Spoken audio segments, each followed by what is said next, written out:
Welcome students to our today's new video.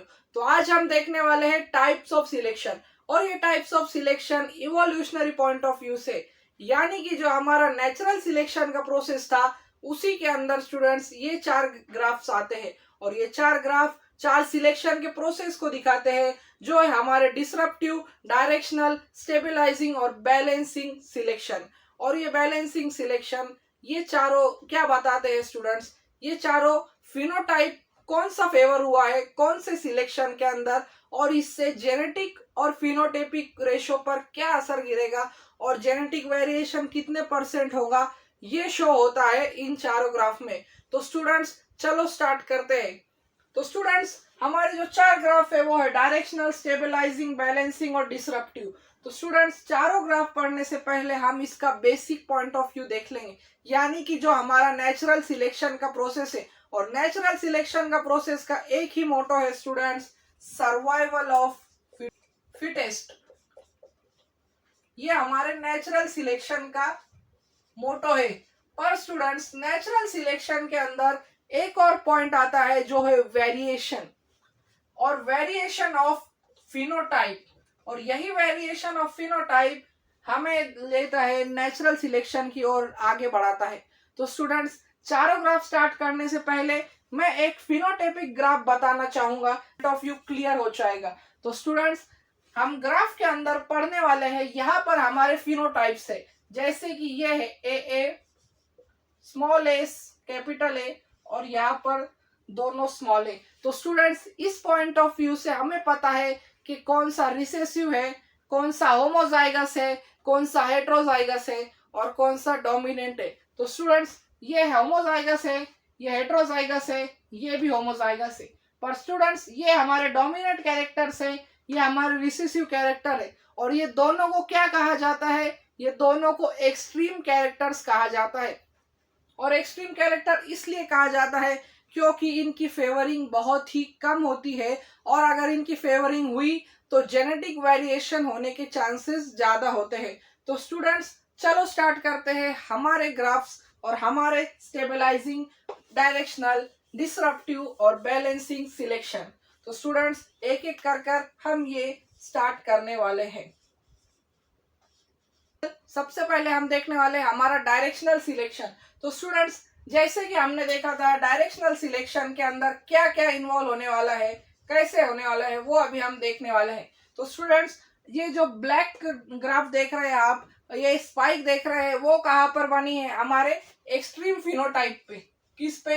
Extreme phenotype favour होता है, यानी कि डायरेक्शनल सिलेक्शन हम मानेंगे कि जिस ऐसा सिलेक्शन जिसके अंदर कोई एक एक्सट्रीम फिनोटाइप फेवर हुआ हो, और यही एक्सट्रीम फिनोटाइप कहाँ लीड करता है हमें, यहाँ पर जेनेटिक वेरिएशन बढ़ता नहीं है स्टूडेंट्स, यहाँ पर एक्सट्रीम फिनोटाइप फेवर होने की वजह से जेनेटिक वेरिएशन रिड्यूस होगा, लो होगा, रिड्यूस होगा।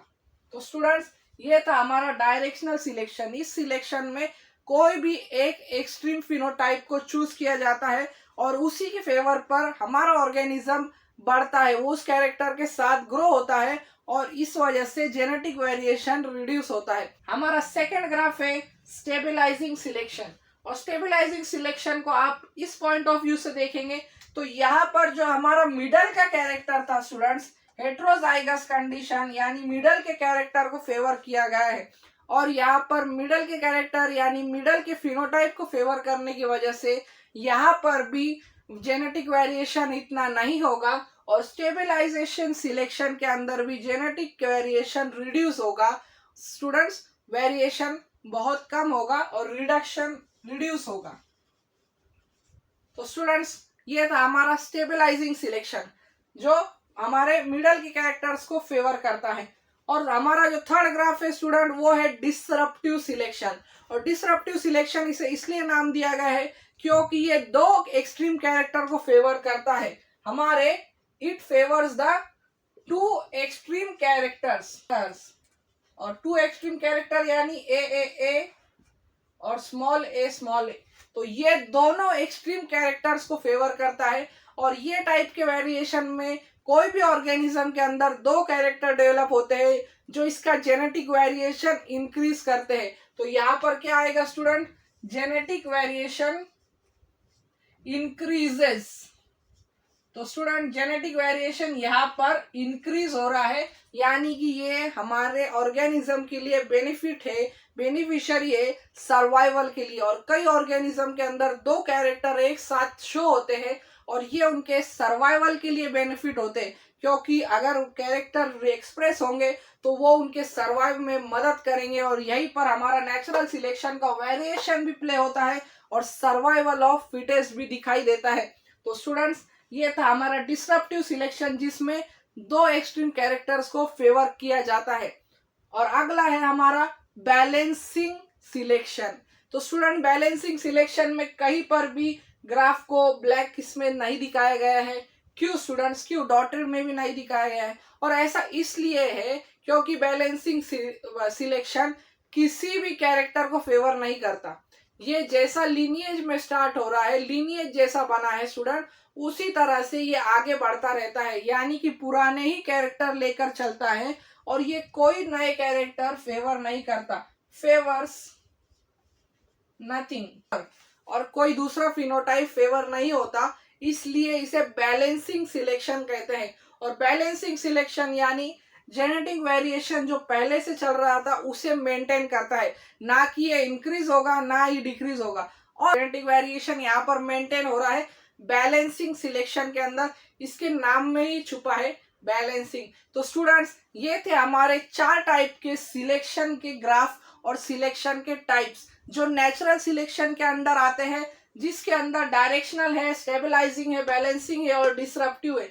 तो स्टूडेंट्स हमने चारों को देख लिया है। डायरेक्शनल में कोई एक्सट्रीम एक फिनोटाइप को फेवर होता है, स्टेबलाइजिंग में जो हमारा हेटेरोजाइगस है यानी मिडल फिनोटाइप फेवर होता है, और डिसरप्टिव में दो एक्सट्रीम कैरेक्टर फेवर होते हैं, और बैलेंसिंग में कोई भी फेवर नहीं होता।